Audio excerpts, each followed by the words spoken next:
مصطفى مصطفى منبع للصفا، سيد الأنبياء مشعل في الوفاء، كان في عطفه لليتامى دفاع.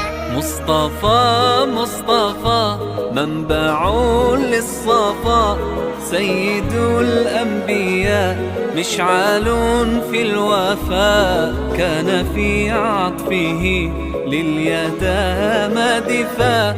حن قلبي له فاض شوقا إليه، ليس أرجو سوى شربة من يديه. الصلاة عليه والسلام عليه، للسماء ارتقى فأتى بالنقاء، وغدا وجهه نيرا